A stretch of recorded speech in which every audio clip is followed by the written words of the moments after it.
I'm John Ingold. I'm the narrative director at Inkle. We're most famous for our game 80 Days, which I'm sure you have at least heard of. But I'm not actually going to be talking about 80 Days particularly today, so Sid Meier's still available. I'm going to be talking about our other big game, which was called Sorcery.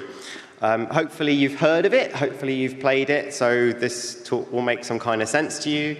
If you haven't, I'll try to be clear, and Rock Paper Shotgun called it their RPG of the year last year, so at least somebody thinks that it's vaguely worthwhile and worth talking about. So yeah. In particular, I'm going to be talking about the last two parts of it, which were sort of open world games, but only sort of and kinda. And that sort of and kinda is really what I want to get into, because I think that's the most interesting bit. Okay. So Sorcery is actually 4 games, adapted from a set of paper game books written by a UK game designer called Steve Jackson in the early 80s. Now, it's a really interesting series. I read it when I was a kid. I read it when I was about 10.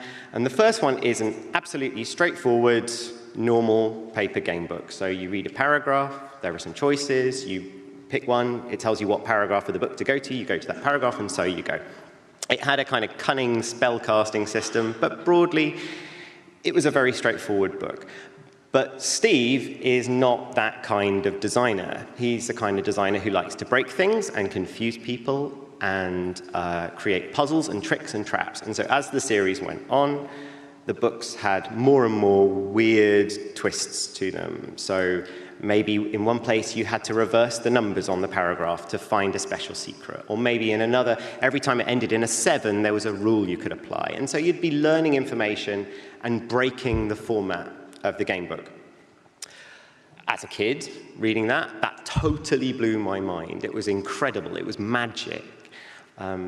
And our series, which we started about 30 years later, has also evolved, but in a slightly different way. So in case you haven't played it, and in case you have, I'll just sort of take you through that evolution very quickly. So Sorcery is played out on a map, like a nice fancy map, and you kind of journey across it having adventures. And part 1, which looked like this, was very linear, but quite branching. Now, linear is one of those words that's massively overused, and no one ever really knows what it means. So I'll be clear, I don't mean linear as opposed to non-linear. You didn't get bashed on the head and have crazy memories coming in weird orders. I mean linear as opposed to circular. You always go forward, you don't walk around in circles, you can never go back on yourself. That's a defining feature of this particular book. But as you walk forward, you're always seeing specific content, you're always seeing detailed content, you're meeting people, you're talking to people, you're having adventures, having interesting encounters along the way, but what I do and what you do might be very different because of that branching. So as you can see, there's a rough sketch of what our journeys might be like. We hit some beats, we share other beats, we don't share other beats. But in general, when players played it, they kind of didn't like it. They found it was a bit too short. I guess basically what they said was, we felt like the missed content was wasted content. Okay, fair enough.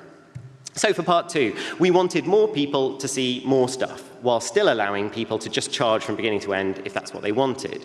So we kept that linearity for players who wanted that linear experience, but because it was set in a city, we added a little bit of an ability to loop around, revisit streets, sort of case the city block, and really farm out all the content in that game. If you've played it, you'll know there's one other mechanic to help with that, but that's beyond the scope of this. But those loops were handcrafted. They were added really late on in development. We had written most of Sorcery 2 while still coding Sorcery 1, so the way that we built it was extremely fragile. You'd be in a street corner, and it would literally say, well, if you haven't been over here, you can go over there. If you haven't been over here, you can go over there. If you haven't been over here, you can go over there. So we had quite a few places where an odd number of paths would collect at a point, and it was possible to loop around and get stuck, if you know the Bridges of Königsberg problem. And I'm pretty sure there's at least one of those still in the shipped game. But it doesn't matter because it's got a rewind mechanic. But it's not properly built. We hadn't actually solved any problems at this point. So then we went off and we did this 80 days thingy, and that was fine, and it was great, and it gave us a bit more freedom to muck around, which was cool. So when we came back to Sorcery 3, we wanted to solve that problem properly. Now, Sorcery 3 is set in a wilderness, and the story is you're searching for these serpents all over the map. So it really doesn't make sense at this point to disallow backtracking. If you've got all the way over here and you've missed one and it's there, then saying, sorry, you can't go and find it, that's the fighting against every aspect of what the story is telling you to do. So we built this one in a completely different way. From the ground up, we built it to make every single location infinitely revisitable and ensure that the player could never get trapped because they'd been in and out so many times there was nothing else they could do. The paths go all over the place. The heat map is essentially irrelevant. That diagram is a total fake. Actually, players just scribbled around and did whatever the hell they wanted to. And there's even a fast travel system in there. So this structurally looks like the heat map of an open world game, right? So when we shipped it, we said, hey, it's an open world game. But we felt kind of wrong about that because it isn't an open world game. And I'll come to that in a moment. In terms of actually making this thing, we relied on a trick that we stole from 80 Days, which was the what happens in Vegas stays in Vegas rule. This is a wilderness full of isolated villages, so if you happen to burn that one to the ground, or make that one get eaten by a dragon, or set, well, whatever else you might do, the people here don't really tell the people there, look out for this guy, he's a maniac. So that makes us have less to deal with in terms of consequence. But for part 4, we bunged all of that together and put you in a city. So it's very clockwork, part 4. There's this little citadel, and you're running around inside it, and the characters that you meet have memories, they talk to each other, they generally remember everything that's going on. So this really is the most complicated game we've ever made, even though it looks substantially smaller than Sorcery 3, and a lot of the reviews said, it's not as interesting as Sorcery 3. That's not true. It really is, but maybe it's a more refined kind of taste. I don't know. Anyway, so over the course of 35 years, take that, Sid Meier, we've been on a journey from straight choose your own adventure, what I'm calling authored branching narrative, because it's branching, but crucially, everything in it has been put there deliberately, via this circular narrative that we had in Sorcery 2 that support loops, it's not quite linear, through to this open world free exploration game. So we've been moving forward along this spectrum. And this spectrum, it has one big problem with it, which I hope at least some of you are already thinking. I hope I haven't charmed you sufficiently that you're not thinking it. The problem with this spectrumal slide is it's a complete load of nonsense. There is no spectrum from authored branching narrative to open world games. Authored branching narratives are nothing like open world games. Open world games are completely different. And that was why we didn't want to call Part 3 an open world game, because it breaks every single rule of a traditional open world game. In case you don't believe me, I made a little list of differences. I don't really want to read it all out because you'll get the joke quite quickly, but open world games, infinitely revisitable locations, but they're largely empty or generic. It's another hut, it's another riverbank, it's another town, it's another blacksmith. Authored branching narrative, every single location is detailed, specific, individual. There's no generic content in there at all. The same applies to characters. Characters repeat themselves in open world games. They never repeat themselves in authored branching narrative games. The last 2 points are really important. In an open world game, you can stumble and discover on things. You can find things out of order. You can't do that in an authored branching narrative game. And crucially, grind. Grind is a standard component of any open world. Grind in an authored branching narrative is a meaningless concept. It doesn't make any sense. You cannot have grind in a game book. Like, what would you do? It would say, right, stop reading now, go away and jump on the spot for 20 seconds, and then come back and carry on reading the book. There is no mechanic for that. So when we came to design Part 3 and then carried over into Part 4, what we were really trying to do was make an authored branching narrative, just like we'd done before, that survived despite being located in what was superficially an open world. Well, that's too much. Actually, what we really did was a narrative which copes in an authored, in an open world. You can still break it quite happily if you enter the little wilderness portion, go here, go back, go here, go back, go here, go back, go here, go back.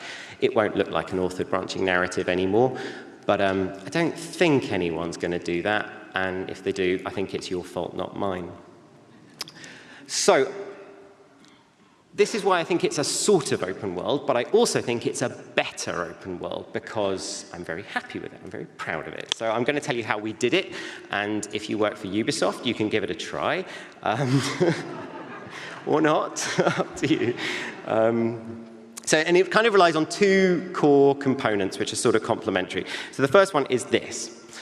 Now, I just had a crack at Ubisoft, but I'm actually not really talking about Ubisoft games because there are two kinds of open world out there anyway. There are mission-based games with sandboxes, which are utterly linear, and the sandbox element doesn't really feed into that linear at all, really, except via vague upgrading. And then there's open world Skyrim, Witcher type games where there's a morass of quests and subquests that sort of you can drop in and out of at any time. And that's the kind that I'm talking about. And this is our first rule. We don't use quests, we use encounters. So what do I mean by that? Right, the traditional spine of an open world game, as far as I know, I haven't worked on one directly, and I've been out of the mainstream industry for about 5 years. So maybe you guys are doing crazy, amazing stuff now, but I don't think you are. I think this is what you're doing. You meet someone, you go somewhere, you get something, you go back to the person you met, and you get a reward. Amazing. Brilliant. So for example, because we need an example. So I wrote this talk, and I sent it to the GDC supervisors, and they said, you need to use examples from Sorcery, because people will like that. So I went through the whole of Sorcery, that's 1.5 million words of content, and I looked for a quest that had that shape, and I couldn't find one, so then I played The Witcher for about 10 minutes, and I found one, and I nicked it. So I'm going to be really mean to The Witcher, because actually it was really well written, and I did enjoy it, but I'm going to make it look stupid. So there we go. So here's a quest, which is roughly a quest from The Witcher. You meet someone, you meet a peasant, and they say, there's a wolf in the woods. It's probably a werewolf, because it's The Witcher, but whatever. So you go to the woods, and it turns out there's a wolf in the woods. So you get the wolf's head, because we're gritty, and you take it back to the peasant, and you drop it on his table, and he says, okay, am I supposed to cook that? And you go, knock yourself out. And he says, well, if I'm going to eat a wolf's head, you can have my chicken. Have my chicken? I say, thank you very much. We've told a little story. Fantastic. Okay. So obviously, this is highly problematic from a narrative point of view. The first problem being it's kind of dumb. But there are some proper problems. There are some actual design problems here. Firstly, why is this peasant not doing anything about this? Why is he sitting in a corner of his house looking miserable, waiting for me to show up and help him out? If I go hear about the wolf, do nothing, bugger around, buy lots of stuff from the local blacksmith, play Gwent for 3 hours, why doesn't the peasant care? Why is he still sitting in the corner looking miserable about this? Well, okay, as a player, I know why. It's because the quest structure is waiting for me to activate step 2 of the quest. But from the narrative point of view, I've got no options here as a player. I just have to suspend my disbelief. I have to say, yeah, that guy's a character, but only when I need him to be a character. When I don't want him to be a character, he's a rock. And that seems like a shame. And if you do that in a text game, everyone says, you guys are rubbish, that's a bug. This is useless. Nobody forgives you in a text game. It's not fair. But in The Witcher, they do, and fair enough. It's a beautiful world, and they have lovely horse and sunshine and things, and that's fine. But, well, let's try and do better. Thirdly, why are the woods empty if I go to the woods before the peasant? And that sounds kind of petty in a big game, but I did do this in The Witcher. I went to the bog of Crickly Marsh, or whatever it is, and there was nothing there, and so I thought, okay, fine. I went there because it had a fun name. And then a bit later, people kept dropping little hints that I might want to go to the bog of Crickly Marsh, and I thought, no, I don't need to go there, there's nothing there. And then eventually, I didn't know what to do, so I went there, and there were these 3 witches with baskets on their heads and all this crazy stuff. And I thought, oh, I was actually confused. I was as confused as when I first played Assassin's Creed and I got my first mission. And they said, do you want to do this thing, yes or no? And I said, no, I don't want to do that. And they said, well, come back later when you do. And I was like, no,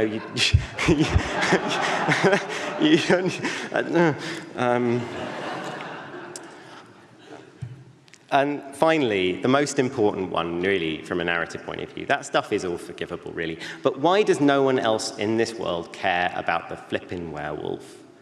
Because the problem with the quest structure is it starts with this peasant. It has to because it ends with that peasant. But that means that nobody else can tell me that there's a wolf in the woods. They're not allowed to. The game rules deny it completely. The only thing they can say, and they'd say this in The Witcher, is, oh, there's something dark and strange somewhere nearby, to kind of give me a sense that maybe they know. But then after I kill the wolf, they're still saying this, and frankly, that just describes the world of The Witcher anyway. So, we kind of thought about these problems. But the fact is that Sorcery 1, the one that no one liked that much, that was too short, actually solves all of these problems anyway with what we call an encounter. So that's a term that comes from gamebook design, but it also comes from basically from D&D. And the idea is, well, you're in a branching narrative, they reconverge, so maybe you come from the left path, maybe you come from the right path, you hit this encounter, whatever it is, it deals with it, it does it, and then off you go. So specifically, I'm going to the woods. I come from a path where I know about the wolf. I come from the path where I don't know about the wolf. Either way, there's a wolf. I do that thing with the wolf that I'm probably going to do, and then there's no wolf anymore. Fine. That's an encounter that resolves the wolf problem. Now, obviously, that doesn't give us our quest narrative. So how do we do that? Well, we make two encounters. So if I was building this storyline in Sorcery, here is what I would do. And I'll sort of take you through the thought process, the design process that we use to build every narrative beat in that whole game. So there are two encounters. There is the peasant's house, and there is the woods. So what can I do in the peasant's house? Well, I can meet the peasant, and he'll tell me about the wolf. Fine. I can go to the woods, I can encounter the wolf, I can kill it. Fine. Okay, what else might I do? Well, I might go and meet the peasant, but I've already seen the wolf, because I might have done these things in the other order. I might have gone to the woods first. So if I meet the peasant, and he says, there's a wolf in the woods, I might say, I know, I've seen it. I might say, I know, I've killed it. I might say, do you mean this wolf? Here's its head. And he goes, well, that's a bit sudden, but thank you very much. Equally, I might go to the woods and encounter a wolf, and I might run away. That's a pretty reasonable thing to do. If you're in a woods and you see a wolf and you haven't been promised a chicken for killing it, you might just think, I'll leave that behind. So the player is already able to bounce between these two scenes. Maybe the peasant tells you about the wolf, you go to the woods, you choose to run away, you go back to the peasant, oh, we should probably catch that, okay. So I revisit the peasant. And I say, sorry, saw your wolf, didn't kill it, haven't really helped you yet. The peasant might say, well, this isn't very good. You're supposed to be a witcher. So, all right, I'll encounter the wolf again. So maybe I kill it. We've covered that, fine. Otherwise, maybe I run away again because, I don't know, maybe the wolf's really big, actually. So I go back to the peasant house. But we need to close this narrative arc off because it's turning into a bit of a farce at this point. So, okay, maybe the peasant has disappeared. He's given up on me. That's good because that means this house has no longer got a peasant in it and I don't need to worry about him anymore as a narrative designer. And I go back to the woods. There's no sign of the wolf. He's curled up in his hole, happy, and I just find the peasant's chewed hat lying on the ground. And there we have another ending for our narrative arc. Wolf's head or peasant's hat. Those are our two outcomes. And maybe I can sell the peasant hat for like 3 gold pieces in the market. Fine. And this is how we build Sorcery. Basically, you start with a basic quest, and you start just sort of chucking the plot backwards and forwards between the two, filling in the sort of possibility space, and finding endpoints. So is this mega complicated to do? Are we like super geniuses for pulling off this incredible feat of narrative design? Well, look, it's not as easy as building a quest. I knocked out what the peasant's house encounter looks like in a flowchart. If you've ever heard me talk about narrative design before, you'll know I think that flowcharts are for office managers. So if you enjoy this, I think there's something wrong with you. But broadly, the red boxes are content, the blue boxes are conditions, and it just kind of drops through from top to bottom. Okay? So I go in, is it my first visit? Am I revisiting? Is my peasant impatient? Is the peasant gone? Whatever, bosh, bosh, bosh, bosh. And then either I leave empty-handed, perhaps having increased his level of impatience, or I get his chicken. Remember, if he goes off to kill the wolf in the woods, then he's left his chicken behind, so I can just snarf it anyway. So if the chicken is important, I still win. How do we actually build this thing? Well, we don't use flowcharts at Inkle. We use code. There's no point calling it anything else. This is Ink. This is actually Ink 1, which is the version before the version that we open sourced, which you can play with yourself. But that's taken from Sorcery 4, where we have a bottleneck outside the chamber where the Archmage, the supervillain of the series, is. And you can arrive here on your own. You can arrive here on your own with only one arm, which is significant because then you can't cast magic. You can arrive in the company of a black-clad ninja who may or may not be your lover, with a girl who can turn invisible when she closes her eyes because she's grown up drinking the milk of the snatter cat, with a small little demon thing that also stops you casting spells, which is a convenient confluence of logic, or nobody, or a combination of the two, and possibly with the body of a person that you accidentally killed on the floor here as well. And all of those states are handled by the green things. The green things are little logical conditionals, and they sit on every line of text, and pretty much every option, the options are the red starred things at the bottom, saying, if this logic thing is true, this is allowed. If it's not true, it's not allowed. So we just switch things on and off, depending on the context. The interesting thing that I want to point out as well is at the very, very bottom of the slide, there's one option with no green things, one option with no logic, which is ready myself. Now, speaking as a writer to a room of people who may be writers, ready myself is a rubbish option. I'm at the end of a 4-part adventure. I'm outside the Mount Doom location of the whole story, and I choose ready myself. Well, that's nice.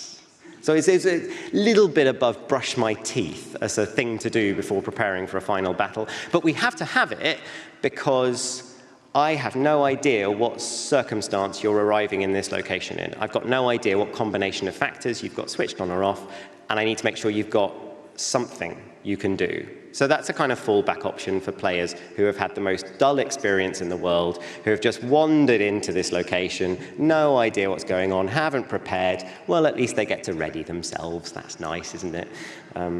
That is in the game as well. So to describe what this principle really is, we call it defensive logic. That's our in-house name for it. So the idea is we build every encounter in a completely ad hoc way. Every single scene is written to cope regardless of the game state. We make no assumptions about what you know or what you don't know when you get to the peasant's house, when you get to the woods, when you get to the Archmage, whatever.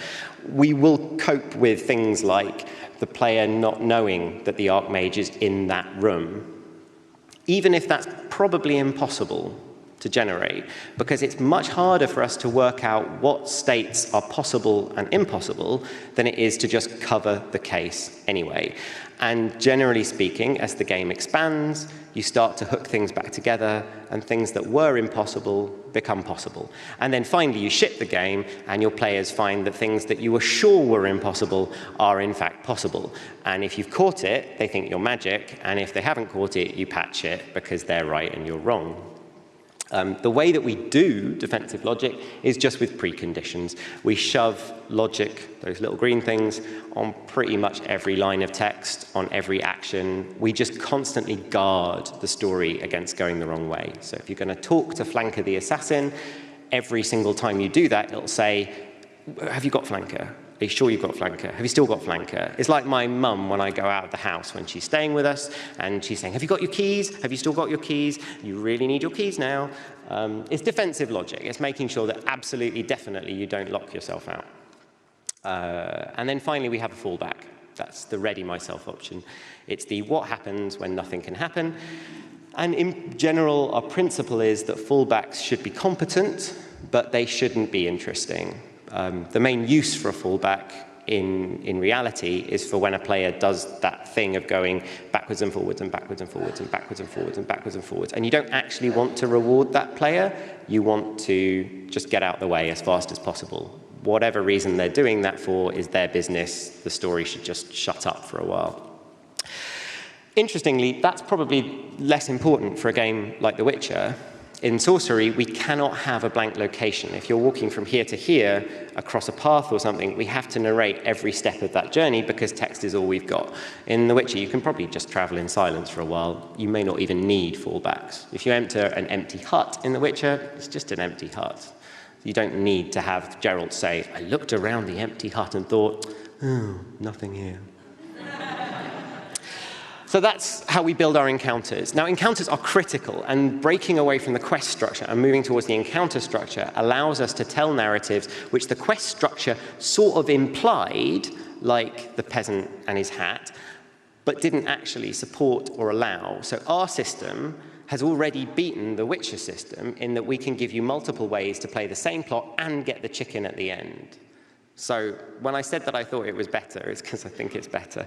But there are still problems to solve, and that's why we need the second thing, which is state modeling.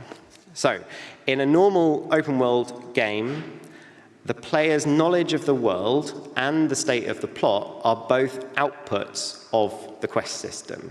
So that means if you want to know, does the player know something, you just look at the relevant quest and say, have you got to this stage yet?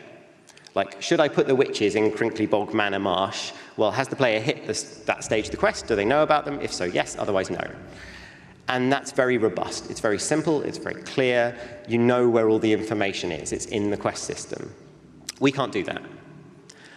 Actually querying encounters to work out what you've seen and what you haven't seen, what you've done, where you've been, is horrendously complicated and kind of breaks the point of ad hoc design anyway, because you want to make your encounters, like your peasant encounter, in such a way that you can come back to them 3 weeks later, having completely forgotten how they fit into the rest of the game, and add more fiddly stuff, or cope with another consequence, or handle the fact that you might actually have a companion with you now, or all of this sort of stuff. And you don't want to break queries being used elsewhere in the game by adding that complexity. So what we do is we model all the plot and all the player knowledge outside of that with a separate system. And hopefully you will enjoy what the system looks like, because it looks like a state machine. And again, hopefully some of you are saying, that's a quest, isn't it? You've just said you don't do quests, and you put quests right back in again. So my job for the next 30 seconds will be to convince you that this is not a quest. But it looks a bit like the quest. So here's our state machine for the wolf, and it tracks the wolf plot. So to start with, I know nothing about a wolf. Then I know about a wolf. Then I've seen a wolf. Then I've killed a wolf. And finally, I've cut a wolf's head off. The peasant, being a human being, is worthy of 2 state charts, mapping the 2 things that the peasant can sort of move through. I can meet him. I can hear about the wolf. And he can be grateful that I've killed a wolf. Fine. Or he can get impatient. He can go. And then I can find him dead. OK. But I'm asserting that these are definitely not quests in disguise. And the reason for that is really simple. The trees are not player targets. I'm not presenting these to the player. In fact, the player will never see them. And I'm not saying you're supposed to max out every single one of these trees. In fact, they're probably mutually exclusive. They are not quests. They're not there to provide the player with a goal. They're there for me, as the narrative designer, to work out what the bloody hell is going on from moment to moment. So, how do we use them? Well, we have one particular thing which makes them super useful, and I think is quite clever, and that's that the way we design the state machines is there's one important rule, which is that states always imply their previous states. So if your current position in the game is this, I've seen the wolf, I've been told about the wolf, and the peasant's getting impatient with me, what that really means is this. I know about the wolf and I've seen it. I've met the peasant and I've been told about it, and the peasant's getting impatient with me. So every state in our state tree is a high watermark. It says you've got this high, and everything below it is also true. And that's really powerful because it means that if you want to set a state, you just set a state, and all of this stuff comes in for free.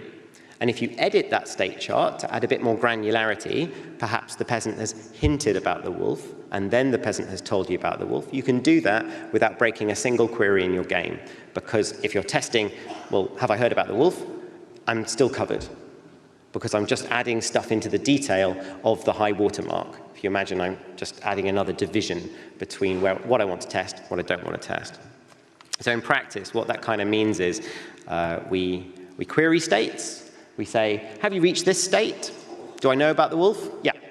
Have I seen the wolf? Yeah. Have I killed the wolf? No. Fine. Easy. And more often, we test between states. So we say, am I between having been told of the wolf and having killed the wolf? If so, that means the player is expecting there to be a wolf in the woods. And I can use that to change the way the narrative says how you enter the woods. You're expecting a wolf to be there. Similarly, is the state between having met the peasant and the peasant having gone? If so, it doesn't matter what the exact state setup is at all. If I've met him and he hasn't left, I think he's at home. It doesn't matter if he's impatient or not impatient. It doesn't matter if he's happy or sad. It doesn't matter how many times I've tried to steal his chicken from him under his nose. If I've met him and he hasn't gone, then I know he should be at home. And so this gives us a really quick, really light touch way of assessing logical situations, but we still have lots and lots of granularity, so I can test for exact combinations that I want. And I'll demonstrate that in just a moment. One more point, just to really get this idea in. When you're changing state, we use this command in Ink, which we've made, which is called move to state, and it doesn't do anything if you've already hit the state. That's kind of the high watermark idea. So if I move to know about wolf, in this example, nothing happens, because I already know about the wolf. I don't edit the sort of higher states because I've just earned the lower state. It wouldn't make sense to.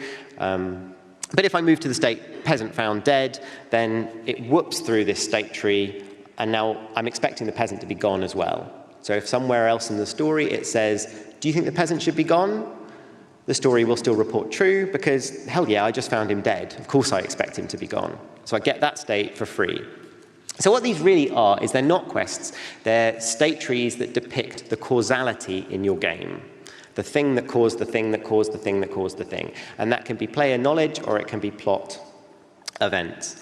And they let us capture an enormous amount of complexity. For example, I've been playing the game for a while, and this is my state tree. So the question that I put to you is, what's the current state of the story? What has happened to the player to achieve this? So the wolf's head has been cut off, the peasant has told me about the wolf, and the peasant has been found dead. So what's happened? Well, the peasant told me about the wolf, but I didn't do anything. He became impatient. He went out to go and kill it. I found his body, and I killed the wolf in revenge.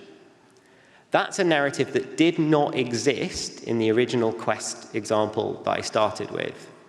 It just wasn't there. It wasn't possible. Is that emergent procedural storytelling?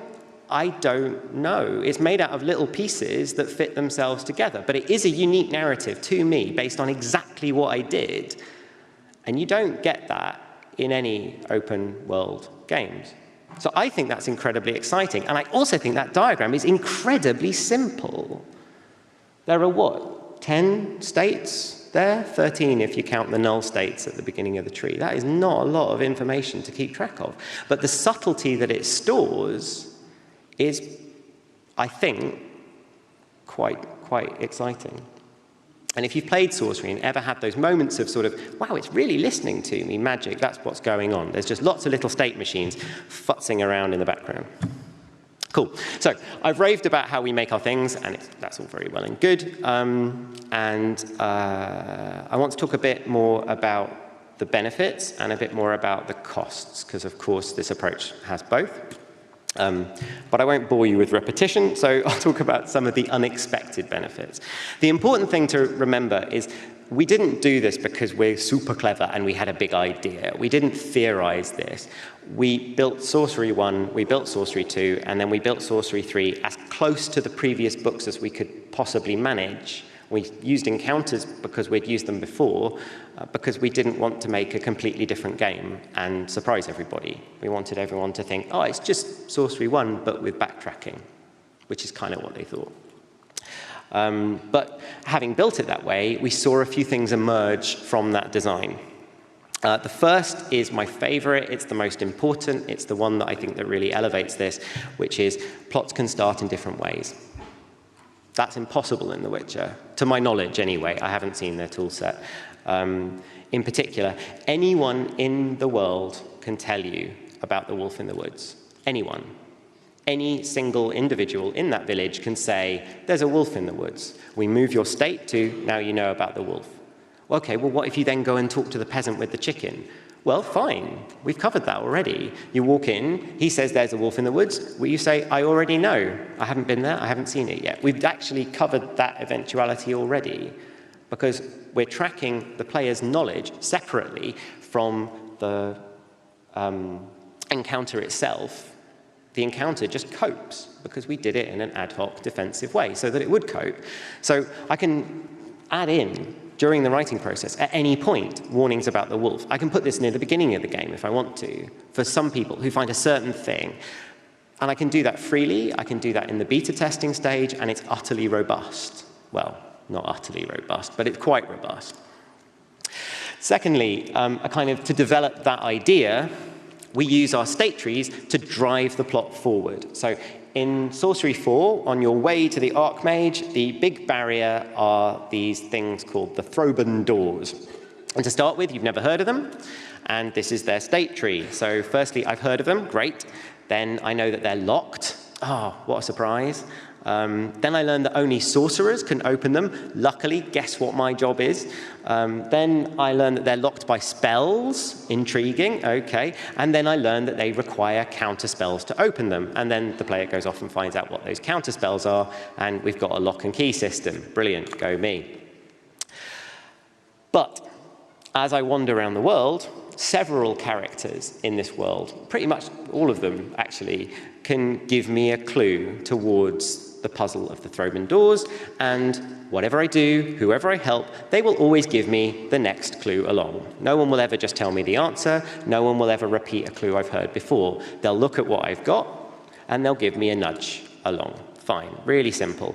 You might say, that's cheating. How does this guy here know that they're locked by counterspells? How does this one know that there are doors? Shouldn't people know what they know? If the player rewinds and goes a different way, shouldn't they get the same dialogue from that character? No, obviously not. That's a stupid idea. To be a little less glib, it's necessary in an ad hoc game. When you get to any given point, we have absolutely no idea where you've been, what you've seen, who you've talked to. There might be someone with a critical piece of clue information who you accidentally blew up from the outside of his house without thinking about it, and you never even met. We support that kind of thing, so we cannot put key piece of evidence in only one place. Or if we do, we have to do that incredibly carefully. And I'll mention that again in a moment. Okay, cool. Well, the other thing that it gave us was simulationist gameplay-ish sort of thing. We're obviously not a sandbox game, and we don't pretend to be. But there's a couple of places where we've managed to do sandbox elements, which has been really exciting. So in Sorcery 3, there's this guy who is the Sun Serpent. Water is his kryptonite. Once you learn that, you can look at the map, and any river, lake, or pool, if you go there, there'll be an option to drop the orb that he's trapped in into the water, and it runs the fight a wet sun serpent encounter. I think I said earlier that encounters are often locations, but they don't have to be locations.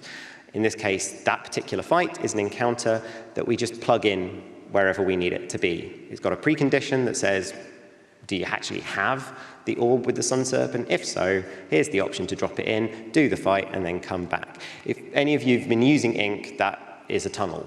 It just uses a tunnel. It blobs off and does it, and then it comes back again. A beta tester also pointed out that they wanted to be able to throw it into the mouth of the water serpent because the sun serpent and the water serpent are like these star-crossed lovers who can never be together. Isn't that tragic? Doesn't that make you well up inside? So we added that, and that was a lot of fun. That isn't really an example of simulationist gameplay, though, because we wrote a bespoke little piece for that. Whatever, I just like it. Another example along the same lines, there's a section of Sorcery 3's map. It's actually a third of the entire map is a lake. It's actually just one location in the game with a coordinate. The player moves from an identical lake location to an identical lake location to an identical lake location. Obviously, that would get quite dull quite fast. So what we do is we have a big bag of encounters, and we just pull from it to give them content. And by doing it that way, we can balance it. We can balance the drama against the quiet moments. If they're really tanking on stamina, we can give them a rest. If they're doing well, we can give them a monster. We give them a fight with the water serpent, but we make sure we do it when they're far away from land, so it's a bit more dramatic.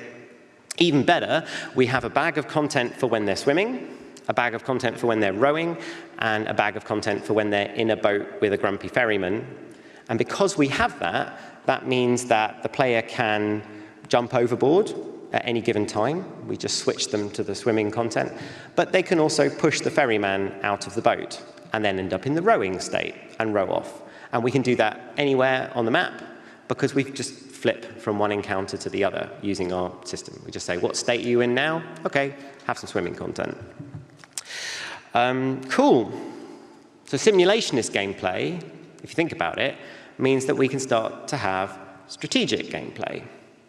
So in Sorcery 3 and 4, we started to add new mechanics, adding a level of strategy. Now, strategy, you don't normally get strategy in choose-your-own-adventure type games because the player has no way of predicting what's going to happen later based on what's going on now. Normally, strategy is reserved for the other talk that I've mentioned too many times already. But we do have some strategy. In Sorcery 3, if you've played it, you'll know that there are time beacons. That's what they look like. It's like a beam of light, and in the light, the wilderness wasteland reverts to how it was 1,000 years in the past, when it was lush and green and full of villages and things. And these beams, there's 7 of them on the map, the player can position them in an entirely analog way. So you can push them around wherever you like, lay them across the map. Then you go down onto the map, you walk along, and if you cross the boundary, you change into the other period of time. So if you point your light at a village, you can go down and you can walk there. The narration of the game handles the boundary transition by looking at what kind of environment you were in before and where you are now. So it might say something, if you were walking along the top of the map there, it might say the dusty plain sort of breaks with a few blades of grass which push up between the stones, and suddenly you're in a field of flowers in the sunshine. And you get this liminal transition, but that's basically procedurally generated. We can transition from any environment to any environment, and I wrote a transition for all of those, and I don't know if all of them are possible because I didn't bother to check because it was pointless to bother to check. It's an analog system. Maybe there's a time you can go from the forest to the marsh. Maybe there isn't. It took about 20 seconds to write. It doesn't matter. Strategically, that means that the player can do some quite cool things. They can say, that area of the map looks dangerous. I'll put a time beacon on top of it, and then I don't need to walk across it. I can use it as a bridge. We have several repair the bridge type puzzles as well. And if you shine it across the lake, the ferryman that I mentioned earlier, he's in the past. But if you go outside the beam of light, well, he's there 1,000 years in the past, so he vanishes, so you fall into the water, which is a great pratfall that the player set up for themselves. I'm not sure that counts as strategy. In Sorcery 4, we implemented disguises. We had a small number of them. You can be a monk, a merchant, a guard, or a guard captain. We hid them in a couple of places, but we didn't really think too hard about where we put them. They change how all of the characters in the game relate to you. So merchants give better prices to other merchants. Guards will let guards into the guards hall. Everyone's scared of monks, that kind of thing. The game just copes with everything, and we didn't need then to balance or check the logic. And we put it out in the world, and players started to form strategies, optimization strategies. They'd say, well, I'll go over here and get the monk uniform, which lets me scare that guy, but then I get this one and I change into a merchant, and I go over there and I buy the thing, and then I go back here and I get the guard uniform, and then that gets me into the mess. And we go, knock yourselves out, fantastic, whatever. Is there a better strategy? I don't know. I designed this game, but I don't know. I don't care. It allows for interesting strategic thought in a narrative context. It's good enough for me. Which, if you think about it, leads on to the next unexpected benefit, which is emergent solutions. What I described with the disguises is just an emergent solution. We ended up with more of those than I would have liked, both in Sorcery 3. The first one was the no beacons, all serpents run. So it's really important for the narrative that the player uses these time beacons, because it turns out that they have a cost, but you don't know it at the time. But some players managed to get all the way across the map without using them and killing all the 7 serpents along the way. We didn't think it was possible. I've never even done it myself. We had to patch in a new ending to cover it and then sort of give those people a reward into Book 4. But those players weren't done. They then found Ibran, the god of gods. So in Sorcery, you can have a god. The gods are a bit weird. They tend to commentate slightly on what you do. We put in Ibran simply as a joke about Brian Henderson from Curiosity. He was supposed to turn up, moan about the fact that he had no power over anything at all, and then go away and get on with his life. And he was supposed to disappear, but some players got Ibran, managed to get to the end of the game before he left, and had him in Book 4, which I didn't even know until we'd written most of Book 4. And then one of the beta testers quietly asked about it, and I thought, oh no. So we added Ibran as a proper companion character who unlocks some particularly fun Easter egg special content towards the end of the game. So, costs. We've got this wonderful new system for building open world games. We're going to revolutionize narrative in a fully authored yet procedural way. The future is our oyster. Bob's your uncle. What are the problems? Firstly, okay, it's a benefit in disguise, but unpredictability. You really don't know what the player has done at any point. You can't know. You can't really guarantee anything. For example, do players know enough of the plot? In 80 days, do you know why you're going around the world with Velius Fog? It is possible to get through the entire of 80 days and never be told why you're doing this. And I must admit, I break my own rules here. About halfway through, we just stop testing this flag because I'm sick of dealing with it. And about halfway through, it's assumed that Fog might have just mentioned it idly off camera to Passepartout. Because, of course, players know why they're going around the world, even if Fog hasn't explicitly told them. But there is a nice kind of point in Venice when Passepartout can still be bumbling around in a state of some confusion or thinking his master might actually be a spy or a drug dealer or something. You can get around that. You can, of course, still use bottlenecks in your map. 80 days doesn't have any. Sorcery 4 has quite a lot more plot points we want to hit, so we did use bottlenecks. A nice trick is often to use like pairs of bottlenecks. So in Sorcery 4, when you go into the Citadel, there are 2 doors, and then to the inner Citadel, there are 3 ways in, and then to the higher encampment, there are 2 ways of doing that. So there's still choice, there's still variation, there's still strategy, and then you just trap both of those bottlenecks with whatever it is you want the player to know. So when you get into the Citadel in Sorcery 4, there's this crazy old beggar who catches you for plot reasons. That's sort of a running joke. There's always a crazy old beggar in Sorcery all the time. And so he will catch you, whatever you do. Although, again, towards the end of development, we found that if you get stung by bees and rescued by monks, you can dodge the crazy old beggar. So we added that as a plot thread as well. So you can actually complete the game without a crazy old beggar, which is kind of a feature for a sorcery game. But not very many people have found it. It's just fun. In general, the major encounters can still be forced to happen. But interestingly, often with varying causes. So players might say, well, this thing happened, but it happened for a different reason. To me, that's quite exciting. That's quite interesting as a direction. So and it's very different than what The Witcher is doing, right? The Witcher has the same cause, but you often choose the ending. So this is kind of the other way up. The second big cost, and if you're working in any kind of big studio, this is almost certainly the most significant cost to you, is redundancy. You just have to accept this if you're going to go down this kind of design.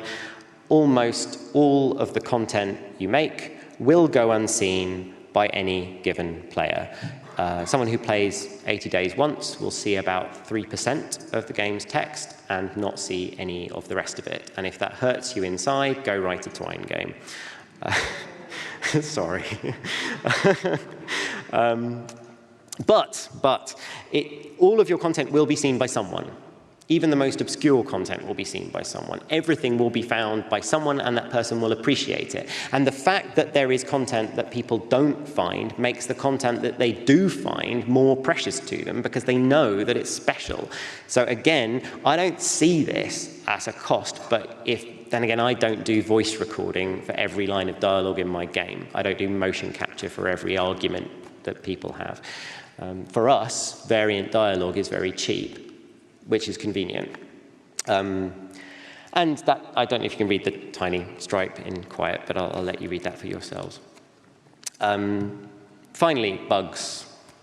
Obviously, there's no dodging it. If you use this kind of system, you have more logic. You will have more bugs. You'll have to find them. They are harder to find because you can play in more ways. The flip side is they're actually a lot easier to fix. Almost always, by the time you've found a bug, it's completely obvious what the problem is. You just forgot to put a precondition on an option. 99% of our bugs are someone says, Flanker's just appeared. I wasn't traveling with Flanker, but now I can talk to him. Well, we drop in, we add a condition, the problem goes away. Not all bugs are like that. As it says, Sorcery 3, we shipped with about 15 serious game-stopper fatal bugs which destroyed people's adventures. Luckily, Sorcery has a rewind mechanic, so you can actually ship a patch, rewind back and play on. But not all problems get caught that way. One of them was that the water serpent only appeared once. There was a bug with the way that the bag of lake content was offering up encounters. The water serpent wasn't revisitable, so various people saw it, ran away from it, and then spent days and days and days and weeks of game time scouring the whole map trying to find this serpent, which could never appear again. And that's a bit awkward and a bit unfortunate.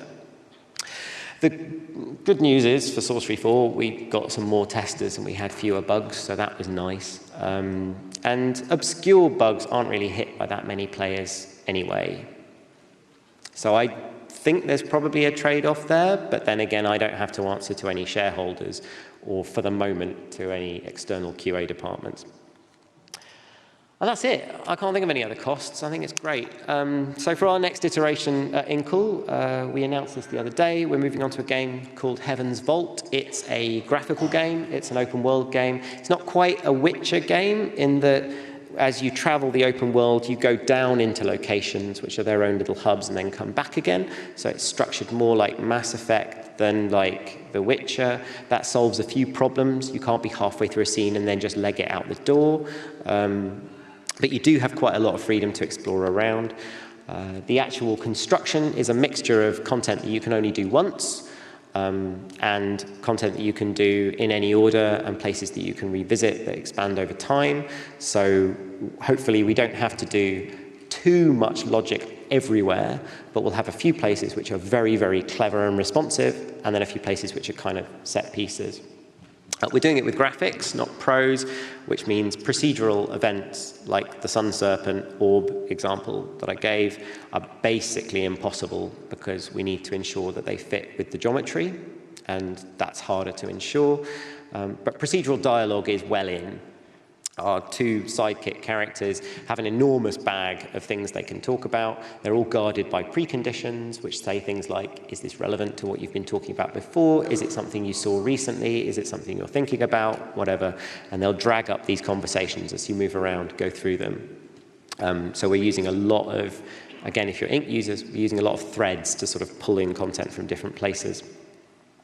And finally, it's all about player knowledge. The whole construction of the game, the whole unlock tree of the game, we don't really have an inventory. It's all, what do you know? Where do you think you need to go? So there will be hundreds, thousands, I don't know, paths through the game's various discoveries.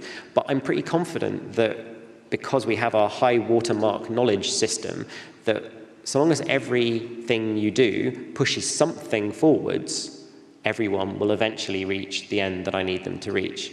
And hopefully I don't even need to worry about that too much. I just need to make sure if there are any, I ask this in every talk, if there are any mathematicians in the audience, it's basically an inductive structure. So long as everywhere has the ability to add 1, you will eventually reach any number you need. Well, in our case, so long as every scene has the ability to push something along somehow, you will eventually move forward and reach the end of the game. You might go a long way, you might go a short way, and as they say in film, we'll fix that in post.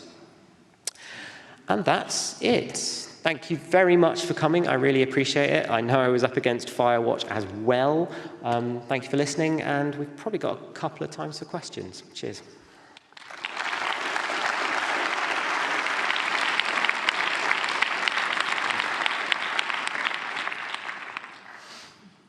Hey.